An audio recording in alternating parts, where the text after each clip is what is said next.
तो चलिए सीधे डाइव करते हैं काइनेमैटिक्स की दुनिया में। आज हम motion in a straight line का पूरा ब्लूप्रिंट एकदम जीरो से डीकोड करने वाले हैं। चलिए शुरू करते हैं। तो सबसे पहले ये काइनेमैटिक्स क्या है? देखिए, काइनेमैटिक्स फिजिक्स का वो हिस्सा है जो मोशन की कहानी बताता है। मतलब कोई चीज कैसे चल रही है, लेकिन इसको इस बात से कोई मतलब नहीं कि वो क्यों चल रही है। मतलब हम फोर्सेस की बात बिल्कुल नहीं करेंगे। और इस पूरी चर्चा में हमारा मेन हीरो होगा रेक्टिलिनियर मोशन, यानी मोशन इन वन डायमेंशन, एकदम सीधी रेखा में। कभी सोचा है कि फिजिक्स कैसे एक स्प्रिंटर का फिनिश टाइम या एक रॉकेट का रास्ता इतनी एक्यूरेसी से बता देता है? इन सभी सवालों के जवाब एक ही जगह छिपे हैं, हमारे काइनेमैटिक्स टूलकिट में। तो चलिए इस टूलकिट को बनाना शुरू करते हैं, बिल्कुल बेसिक से। तो इस टूलकिट का सबसे पहला औजार है मोशन की अपनी भाषा। पहले इसके कुछ बुनियादी नियम यानी ग्राउंड रूल सेट कर लेते हैं। ओके, सबसे पहली चीज है फ्रेम ऑफ रेफरेंस।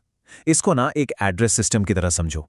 इसमें एक कोऑर्डिनेट सिस्टम होता है, हमारे XYZ एक्सिस, और एक घड़ी। इनके बिना हम बता ही नहीं सकते कि कोई ऑब्जेक्ट कहाँ है और कब है। अच्छा, इसमें भी दो टाइप हैं। अगर फ्रेम रुका हुआ है या कांस्टेंट वेलोसिटी से चल रहा है तो वो है इनर्शियल फ्रेम। यहां न्यूटन के सारे लॉज आराम से लगते हैं। लेकिन अगर फ्रेम एक्सेलरेट कर रहा है तो वो बन जाता है नॉन इनर्शियल फ्रेम। अब एक बड़ा ही कूल कॉन्सेप्ट समझते हैं, पॉइंट मास का। फिजिक्स में ना हम चीजों को आसान बनाते हैं। अगर कोई ऑब्जेक्ट इतनी लंबी दूरी तय कर रहा है कि उसका अपना साइज उस दूरी के सामने कुछ भी नहीं है, तो हम उसको एक पॉइंट मान लेते हैं। एकदम सिंपल। जैसे एक ट्रेन जो हजारों किलोमीटर चल रही है, उसके लिए वो ट्रेन एक छोटा सा पॉइंट है। पर वही ट्रेन जब प्लेटफॉर्म पे आ रही होती है तब उसका साइज मैटर करता है, तब वो पॉइंट मास नहीं है। कॉन्टेक्स्ट इज की। अच्छा जी, अब आते हैं उस कंफ्यूजन पर जहां बहुत लोग फंस जाते हैं, डिस्टेंस और डिस्प्लेसमेंट। देखिए, डिस्टेंस मतलब टोटल रास्ता जो तय किया गया। ये एक स्केलर क्वांटिटी है, इसको डायरेक्शन से कोई लेना देना नहीं। लेकिन डिस्प्लेसमेंट बिल्कुल अलग है। यह है स्टार्टिंग और एंडिंग पॉइंट के बीच का सबसे छोटा स्ट्रेट लाइन रास्ता। और क्योंकि इसमें डायरेक्शन मैटर करती है, ये एक वेक्टर क्वांटिटी है। बस इतना सा फर्क है, पर बहुत इंपॉर्टेंट है। तो अब जब बेसिक्स क्लियर हैं, चलिए अपने टूलकिट में कुछ और कोर टूल्स ऐड करते हैं। ये वो टूल्स हैं जो बताते हैं कि कोई ऑब्जेक्ट मूव कैसे कर रहा है। सबसे पहले है स्पीड। बड़ा सिंपल है, कितनी तेजी से। बस स्पीड को इससे फर्क नहीं पड़ता कि आप नॉर्थ में जा रहे हो या साउथ में। इसीलिए ये एक स्केलर क्वांटिटी है। इसका फॉर्मूला सिंपल, टोटल डिस्टेंस को टोटल टाइम से डिवाइड कर दो। लेकिन जैसे ही हम डायरेक्शन की बात करते हैं, पिक्चर में आ जाती है वेलोसिटी।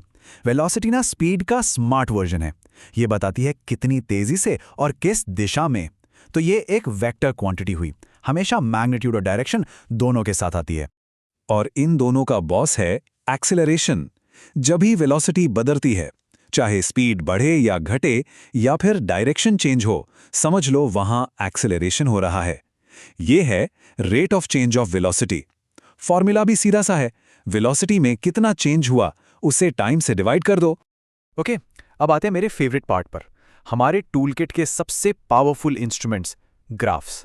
ग्राफ्स के जरिए ना हम किसी भी जर्नी की पूरी फिल्म, पूरी कहानी एक ही शॉट में देख सकते हैं। शुरुआत करते हैं पोजीशन टाइम ग्राफ से। इस ग्राफ की आत्मा, इसका सोल है इसका स्लोप। जो इसका स्लोप है वही ऑब्जेक्ट की वेलोसिटी है। बिल्कुल सिंपल। अगर लाइन फ्लैट है मतलब पोजीशन बदल नहीं रही, ऑब्जेक्ट रुका हुआ है। अगर लाइन स्ट्रेट है और ऊपर जा रही है मतलब यूनिफॉर्म वेलोसिटी से चल रहा है।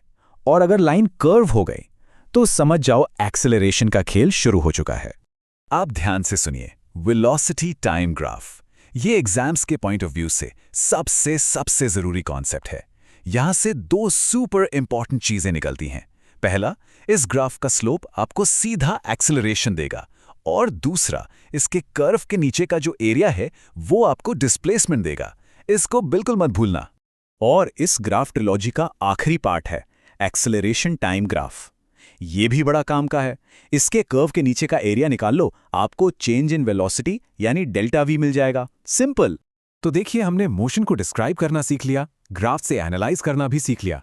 अब बारी है मोशन को प्रिडिक्ट करने की, और इसके लिए आते हैं हमारे टूलकिट के ब्रह्मास्त्र, द इक्वेशंस ऑफ मोशन। ये हैं काइनेमैटिक्स की वो 4 महान इक्वेशंस। ये इतनी पावरफुल हैं कि आप मोशन से जुड़ी कोई भी वैल्यू निकाल सकते हैं। पर एक गोल्डन रूल है, एक शर्त है जो कभी नहीं भूलनी। ये इक्वेशंस तभी और सिर्फ तभी काम करती हैं जब एक्सेलरेशन यूनिफॉर्म हो, यानी कांस्टेंट हो। इसको हमेशा याद रखिएगा। चलिए देखते हैं इन इक्वेशंस को एक्शन में। इनका सबसे कॉमन एप्लीकेशन है मोशन अंडर ग्रेविटी, मतलब जब कोई चीज हवा में है। बस करना यह है कि ए की जगह जी रख दो, जिसकी वैल्यू होती है 9.8 मीटर पर सेकेंड स्क्वायर। और हाँ, साइन कन्वेंशन का ध्यान रखना। ऊपर जाते वक्त ए हो जाएगा -g और नीचे आते वक्त +g। एक और मजेदार केस देखते हैं, इंक्लाइंड प्लेन का। जब कोई चीज एक झुके हुए प्लेन पर स्लाइड करती है, तब उस पर लगने वाला इफेक्टिव एक्सेलरेशन बदल जाता है। इस केस में ए की वैल्यू बन जाती है g sin थीटा, जहां थीटा उस प्लेन का एंगल है। तो ये काइनेमैटिक इक्वेशंस हमारे पावर टूल्स हैं, ये तो पक्का है। लेकिन एक सवाल, जिंदगी हमेशा इतनी सीधी नहीं होती ना। क्या हो अगर एक्सेलरेशन कांस्टेंट ना हो, अगर वो हर पल बदल रहा हो? तब ये इक्वेशंस तो काम नहीं करेंगी। तो फिर हम क्या करेंगे? और इसी व्हाट इफ का जवाब है हमारा मास्टर टूल, सभी टूल्स का बॉस, कैलकुलस। जब मोशन नॉन यूनिफॉर्म होता है, तब डिफरेंशिएशन और इंटीग्रेशन ही हमारे काम आते हैं। ये पोजीशन, वेलोसिटी और एक्सेलरेशन को आपस में जोड़ते हैं। सही मायने में कैलकुलस ही वो चाबी है जो मोशन के किसी भी, कितने भी कॉम्प्लेक्स ताले को खोल सकती है।